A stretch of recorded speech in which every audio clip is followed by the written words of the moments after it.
ုံမုံအကြောင်းလေးပြောပါအောင်မယ်အရှင်ဘုရားသူများအကြောင်းကြီးပြောနေအရှင်ဘုရားကဘယ်လောက်စွန့်လို့တုံဖျားလို့ဘုံမုံကိုမေးမဲ့ဆိုရင်နည်းနည်းတော့စွန့်တဲ့အကြောင်းလေးပြောပါမယ်နော်မှန်ပါဗျာဘုံမုံလည်းနည်းနည်းတော့စွန့်ပါတယ်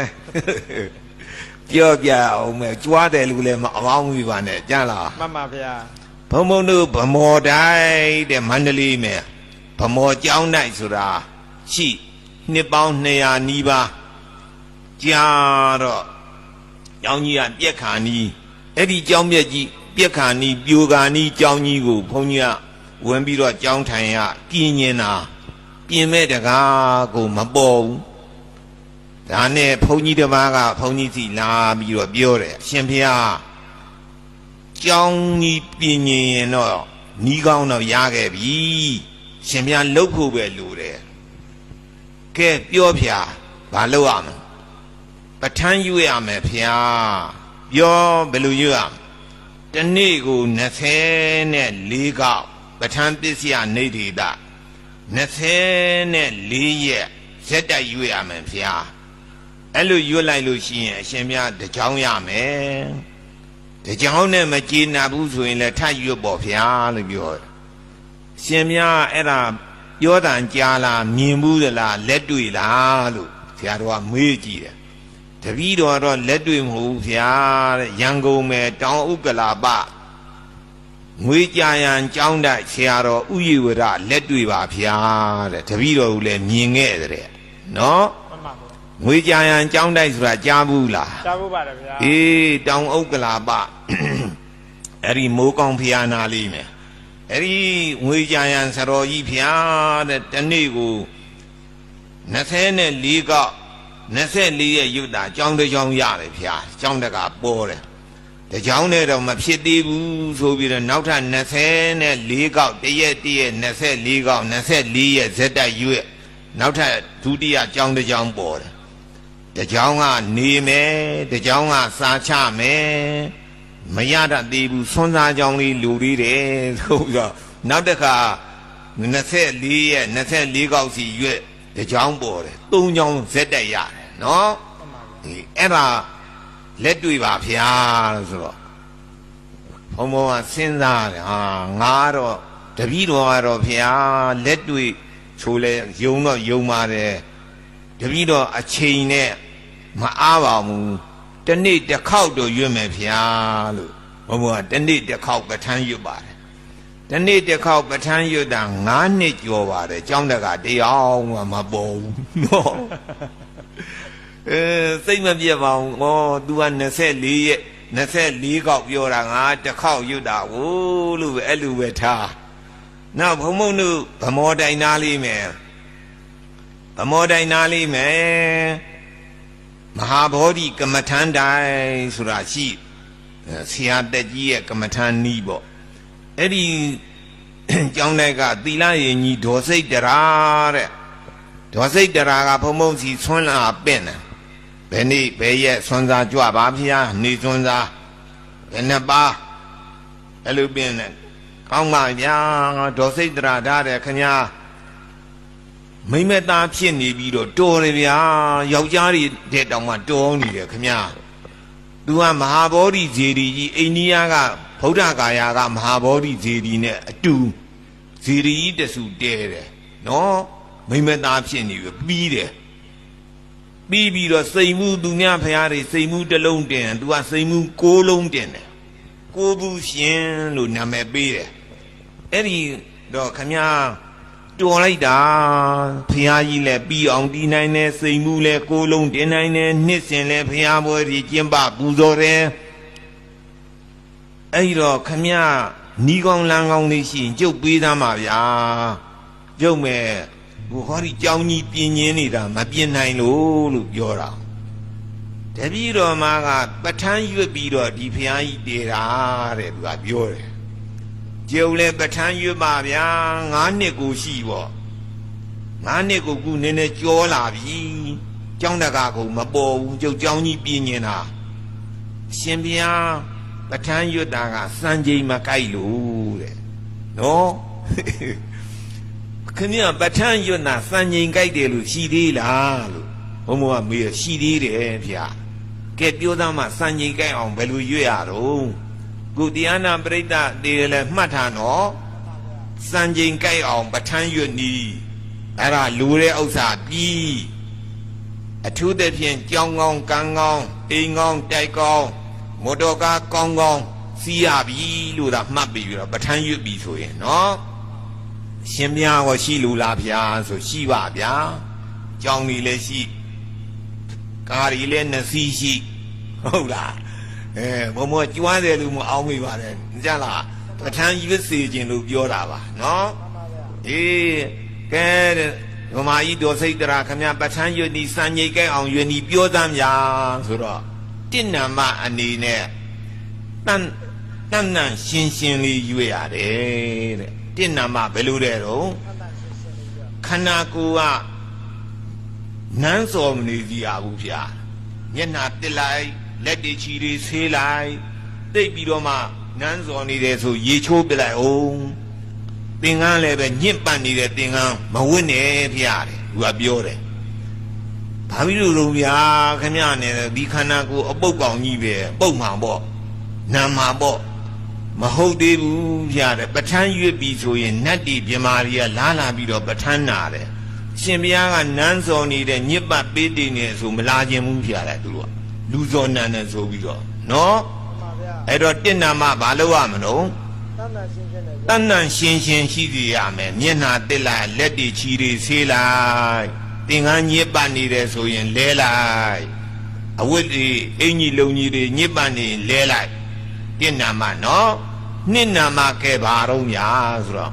နှစ်နာမအချိန်မှန်မှန်ရွတ်ရတယ်ဗျာနှစ်နာမဘာတဲ့တော့အချိန်မှန်မှန်ရွတ်ပါတယ်ဗျာအချိန်မှန်တော့ဘာပြီလို့တော့ဗျာတနေ့တစ်ခါရွတ်တော့ပေါ့ဘုံဘုံကအဲ့လိုပြောတယ်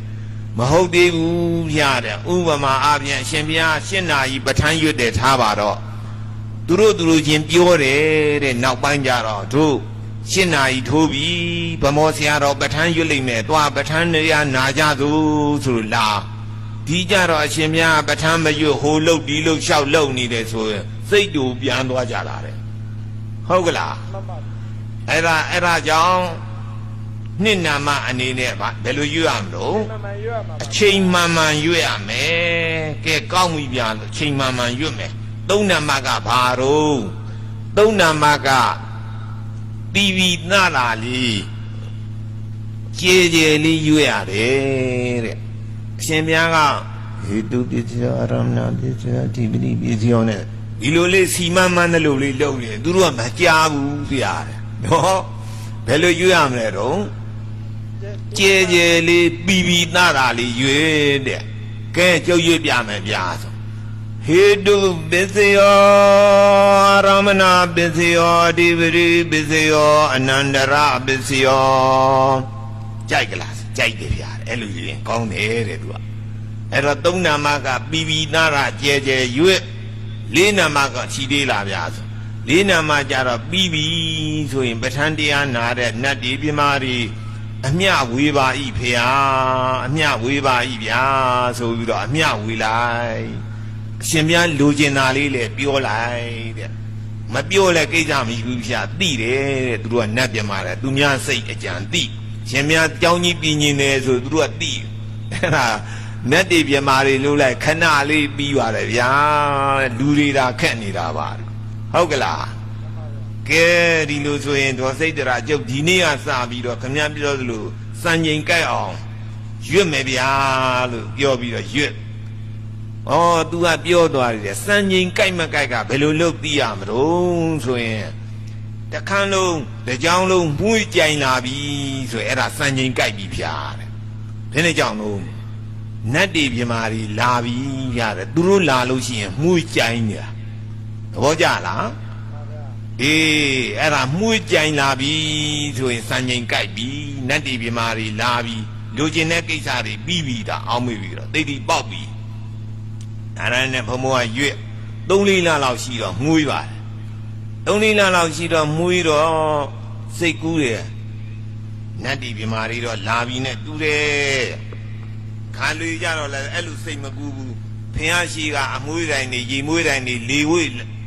မွေးတာတကယ်နတ်တွေပြမာတွေလာတာမဟုတ်ဘူးအဲ့လိုစိတ်ကူးကတမျိုးကူးလိုက်ပြန်ရောအဲ့လိုနဲ့နေ5-6 လလောက်ရှိတော့တရက်သားဘုံဘုံကညနေ4 နာရီ5 နာရီလောက်ရေချိုးသင်္ကန်းလဲခေါင်းရိပ်ပြီးတော့ည8 နာရီလောက်ကြာတော့အော်ပြီးတော့ပဋ္ဌာန်းကြီးပြန်အော်ပြီးတော့ပြန်နေတာအဲ့ဒီကြတော့မှုကြိုင်းလို့တကြောင်လုံးဘာလို့မျက်နှာချက်ကနေပြီးတော့ရေပေါက်ကလေးတွေနှင်းပေါက်ကလေးတွေလို့ကြအဲ့ဒါခေါင်းကိုဒီလိုလေးတတ်ထက်ပြီးတော့မှုကြည့်လိုက်ဟာတင်မှုပါလားလို့အောက်မေ့တယ်အဲ့ဒီလိုပဲဒကာကြီးတယောက်ကဆွမ်းစားလာပင့်ဆရာတော်ဖျားနဲ့သူကအောက်ထပ်ကနေပြီးတော့အပေါ်ထက်တက်လာလာဒကာကြီးလားဘာလို့ကိစ္စပြောဆွမ်းစားပင့်ပါတယ်ဘယ်နေ့ဘယ်ရက်လက်ဖြင့်ကဘယ်နှစ်နာရီဘယ်နှပါပေါ့ကဲကောင်းပြီဒကာကြီးပြန်ကြုတ်ပဋ္ဌာန်းရွတ်နေတယ်ဗျာဆိုဆရာတော်เจ้าကမှုေးလာကြီးလားဖျားတယ်သူကပြောတယ်တကြောင်လုံးရေဝေးတွေဖြန်းထားသလားဖျားမဖြန်းပါဘူးဗျာဒကာကြီးမဖြန်းရင်ဆရာတော်ကြည်အောင်ဗျာရေမွေးပလင်းလဲပြီတဲ့သူကစိတ်ကူးနဲ့ပြောတယ်သူကကျုပ်เจ้าရေမွေးပလင်းကိုမရှိပါဘူးဒကာကြီးဟာလို့ဝီးလိုက်တာဖျားတဲ့သူကပြောပြီးတော့ဆင်းသွားတယ်ဆရာတော်ကလည်းအထူးမပြောပါဘူးသူပြောရင်ရှင်းပြနေရအောင်မှဆိုတော့ကဲဒီတတိုင်းပဲထားလိုက်ဆိုတော့ဆရာတော်ကတော့သဘောပေါက်ပြီပေါ့ငါတယောက်တည်းမွေးတာမဟုတ်ဘူးသူများလည်းမွေးတာဆိုတော့နတ်တီပြမာတွေလာတာဟုတ်တယ်နဲ့တူတယ်လို့အောင်းမေ့အဲ့ဒီနေ့ကစားပြီးတော့ဘုံဘုံတွေကြီးပါတယ်ဗျာနော်မိုးကုတ်ကတကားလေးလာကြောင်လေးဆောက်ကြောင်လေးပြင်းဘုံမလည်းဆောက်တကားတယောက်ကပြီးတော့ကြတော့ကောင်းမေ့ဆိုတဲ့ကားတွေလှူအဲ့ဒါလိုလှူတယ်စားစရာတောက်စရာတွေပေါ်တယ်ဘုံကြီးလာတာပေါ့ကြောင်းကြီးကလည်းပြင်ရင်တော့ဘယ်လိုဖြစ်လာတော့ဆိုတော့ကြောင်းကြီးပြင်မှုကအကြောင်းကတိုက်ဆိုင်လာပုံကမင်းကွန်တိပိဋကဆရာတော်ကြီးဦးစိတ်တာဆိုတာကြားဘူးတယ်မဟုတ်လားကြားဘူးပါတယ်ဘုံတို့ရဲ့ဆရာကြီးဘုံကအဲ့ဒီသွားပြီးတော့ပိဋက3 ပုံပြန်တဲ့ပုဂ္ဂိုလ်တွေစာ9 နှစ်ခွဲချပေးပါတယ်ဘုံတပည့်ပဲတိပိဋကတရအောင်တာ9 ပါးရှိပါတယ်နော်ဘုံချပေးလို့အဲ့ဒါလို့တိပိဋကဆရာတော်ကြီးတစ်ချိန်တော့နေမကောင်းကိုဦးတန်းရွှေတို့ဝကျုပ်ခင်ညွန်းတို့ဦးမောင်အေးတို့ပင့်ပြီးတော့ရန်ကုန်ပင့်ဆေးကုပေးပါတယ်ပျောက်သွားတော့ဆရာတော်ကြီးကဘယ်လိုအမိန့်ရှိရုံဆိုတော့ဆရာတော်ကိုအမှတ်ရလို့ပေါ့မန္တလေးဗမော်တိုက်ကြီးတော်တော်ပြက်နေပြီတခါကြီးတို့ပြင်လိုက်ကြလို့ပြောတယ်အဲ့လိုပြောလိုက်တော့သူတို့ကလည်းအားတင်တယ်ပေါ့ဟာဆရာတော်ကြီးကဗမော်ဆရာတော်အတက်ပြောပြီးတယ်အဲ့တော့ဦးတန်းရွှေကဟေးမောင်ခင်ညင်သွားပြီးတော့ပြင်လိုက်กว่าမယ်ကောင်းပြင်လိုက်ရမလားဖေဘယ်လိုပြင်လိုက်ရမလို့မေးတယ်ကောင်းသာပြင်လိုက်စမ်းပါกว่าဆိုအဲ့လိုပြောလိုက်တာနဲ့ဘုံကြောက်ကြီးအကောင်းသားဖြစ်တဲ့ပေါ့ဗျာနော်ဘယင်ကပြင်တော့ခဏလေးပေါ့ဗျာကျွန်းနိုင်ကြီးတွေတစ်ဖက်လောက်ရှိတဲ့ကျွန်းနိုင်ကြီးတွေရအကုန်လုံးပြီးစီသွားအဲ့တော့ဘုံပြောလို့ရင်ကပဋ္ဌာန်းတရားရွတ်ဖတ်တရစေရင်လည်းပဲလူတဲ့စုတွေတိတ်တိတွေပေါက်ပါတယ်